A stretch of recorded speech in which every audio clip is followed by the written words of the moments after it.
Hello दोस्तों। आज का टॉपिक है एक्सक्रीटरी सिस्टम, उत्सर्जन तंत्र। तो उत्सर्जन मतलब क्या होता है कि कोई भी पदार्थ का शरीर से बाहर होना। तो इसमें क्या है कि शरीर की उपपाचयी क्रियाओं के कारण कई अवांछनीय पदार्थ जैसे यूरिया बन जाता है, यूरिक एसिड बन जाता है, अमोनिया आदि बनता है। जैसे हम लोगों का शरीर में देखिए कि जब यूरिक एसिड का ज़्यादा निर्माण होने लगता है तो क्या होता है कि वो जाके आपके ज्वाइंट्स में जमने लगता है, कमर में, पैर में, एड़ी में, हाथ के ज्वाइंट्स में, जो कि गाउट और रियूमेटिज्म नामक बीमारी हो जाता है। तो उसको तो शरीर से बाहर निकालना जरूरी होता है।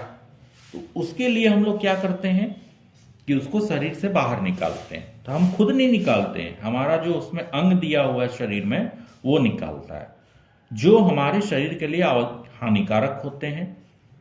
और उत्सर्जी अंग द्वारा इन पदार्थों को बाहर निकालने की प्रक्रिया को उत्सर्जन करते हैं। ठीक है, जिसमें से हम देखते हैं कि उत्सर्जन के कितने प्रकार के होते हैं। ठीक है, तो सबसे पहले देखते हैं कि एमोनोटैलिक उत्सर्जन।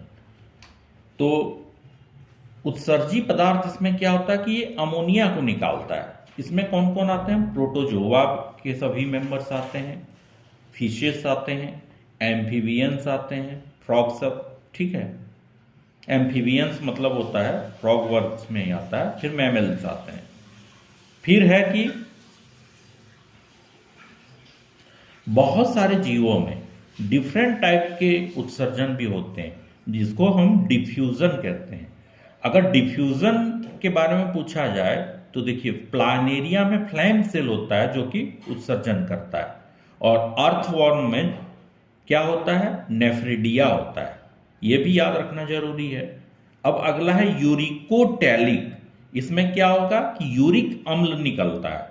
इसमें सारे सरीसृप और पक्षी, जितने भी पक्षी हैं, वो यूरिक अम्ल का बाहर निकालते हैं। अब तीसरा है यूरियोटैलिक। इसमें क्या होता है कि यूरिया बाहर निकलता है। ठीक है, हम लोग जो मलमूत्र त्याग करते हैं उसमें क्या निकलता है? यूरिया। देखिएगा कि वो यूरिया इतना पावरफुल हो जाता है कि दीवार में, देखिए सबका पेशाब करने का आदत होता है, टॉयलेट कर दिया दीवार में तो पूरा उसमें नमक जैसा लग के पूरा दीवार ही धसा देता है एक दो। तो उसमें क्या साड़ देता है कि यहां पर मलमूत्र त्यागना वर्जित है, नहीं कर सकते हैं। क्यों? इसलिए लिखा हुआ रहता है कि आप करेंगे तो दीवार को बहुत सारा भारी नुकसान होता है, पूरा दीवाले ढल जाता है, ऐसा होता है स्थिति। तो इसमें आता है स्तनधारी और मेढक। ठीक है, अगला है यूरियोटैलिज्म। इसमें क्या करता है कि एमाइनो एसिड्स बाहर निकलता है। इसमें सभी एकाइनोडर्म्स आते हैं। अब है कि मनुष्य में उत्सर्जी अंग कौन कौन है? मनुष्य में उत्सर्जी अंग कौन कौन है? तो किडनी है, त्वचा है, फेफड़ा है, यकृत, लीवर है। सबसे पहले हम लोग स्किन में देखते हैं, त्वचा में। तो हम लोग देखते हैं ना कि जब हम लोग कोई भारी काम करते हैं, गर्मी लगता है, तो एकदम थर थर पसीना से एकदम लथपथ हो गए हैं। तो वो क्या है कि आपका जो शरीर के अंदर जो एक्सक्रेटरी पदार्थ है वो बाहर निकलता है। उसको आप अगर चखिएगा तो एकदम नमकीन लगेगा। तो आवश्यक जो सॉल्ट है वो बाहर निकल रहा है। ठीक है, उसके बाद है सेबम।